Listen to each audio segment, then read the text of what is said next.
Last week I did a video on the casual player debate for Ashes of Creation and why I think there could be plenty of things for casuals to do, but not in the way people have become accustomed to in modern times. In this video I want to extend upon that idea a little bit and talk again about the meta in Ashes of Creation. Now I've talked about this in the past in a few videos, but in this one I want to discuss the idea that while some of Ashes is designed to be anti-meta, the long time needed to achieve major milestones and the complexity of the game might encourage a meta to be found no matter how anti-meta the game turns out to be. The anti-meta mechanics of Ashes are primarily the idea that each server, in theory, could be different from each other due to the node system and certain content being locked behind how nodes level. This could make a global meta more difficult, but I am not yet convinced it will stop the players from forming a meta. In addition to the node system, they have said that different encounters will need different gear. There's not one optimal gear set that works for all encounters. This to me doesn't mean that there will not be a meta, it could just make the meta more complicated. And because of the complicated nature of this and all aspects of the game, I think that even more so encourages players to seek out and form a meta. Modern players are going to find a meta if it is in any way possible. And the more popular Ashes is, the more likely a meta is going to form. One of the ways to have an anti-meta MMO is to have an unpopular MMO. Try to find guides on some older and very low population MMOs, or even newer MMOs that no one plays like Mortal Online 2. The guides and meta are pretty much non-existent for those games.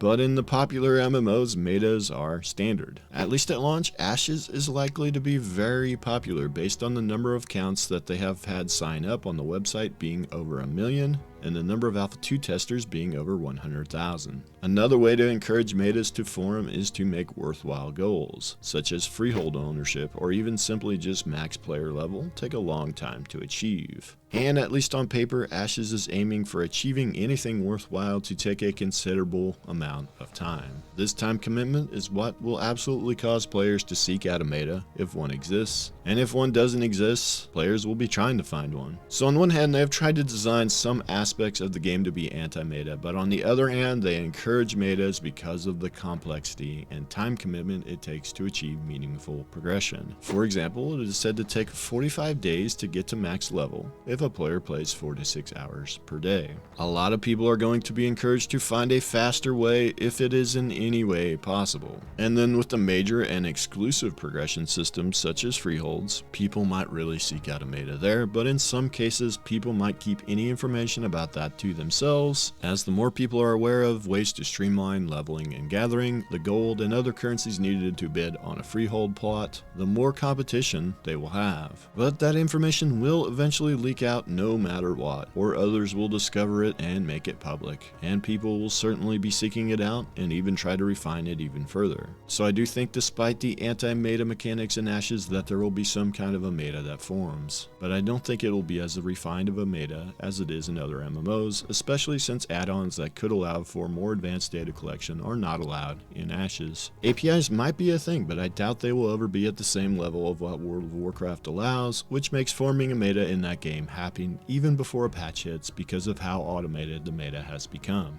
Ashes will probably not have anywhere near as granular of a meta as WoW does, but it will probably have some form of meta, mostly again because of the time commitment required, causing players to aggressively seek one out or form one themselves. Next, I do want to talk about my role in the meta for Ashes of Creation. First, I do want to say that Ashes is the reason I started this channel, and it remains the focus. Sometimes I get called the Ride MMO guy or the Pack Stay guy. I'm probably not called the Throne and Liberty guy anymore, at least. But make no mistake, the focus of this channel very much remains Ashes of Creation, and it's the game that I'm most interested in. And when Alpha 2 comes, and certainly when full launch comes, I plan to cover Ashes extensively, including many different forms of content. Guides will be a part of that content, which I know are certainly not for everyone. But one thing I want to avoid, and I want you guys to hold me accountable for this if I ever veer into this territory, is I want to avoid encouraging any kind of meta that is detrimental to the health of the game or is bad for the player base. What do I mean by that? Well, the most recent example is the chest running meta that formed shortly after New World launch. This was a completely terrible form of gameplay that was part of the reason I quit New World. This being the optimal way to gear your character at max level was an example of a bad meta that I do not want to encourage. But I don't see Intrepid releasing this game where something as terrible as the chest runs becomes optimal. All that being said, I am one that has often used guides, made guides, and participated in some form of meta in MMOs. The main reason for that is I often do compete in some form of competitive play in MMOs, usually in the form of PvP. And when you try to compete in any MMO, if you don't participate to some extent in the meta, you're often putting yourself at a big disadvantage. If that is not for you, this channel might not be for you most likely, which is fine as there are a lot of channels to choose from. Another point I want to make regarding metas is that in a lot of MMOs, what might be called meta by some big YouTuber or some website is not always the true meta. The reality is, a lot of YouTubers that are popular for various MMOs are far from the best players. And often the builds they are using are outdated builds they stole from an actual good player and just repurposed. But by the time they get the build, it is outdated and no longer the best build.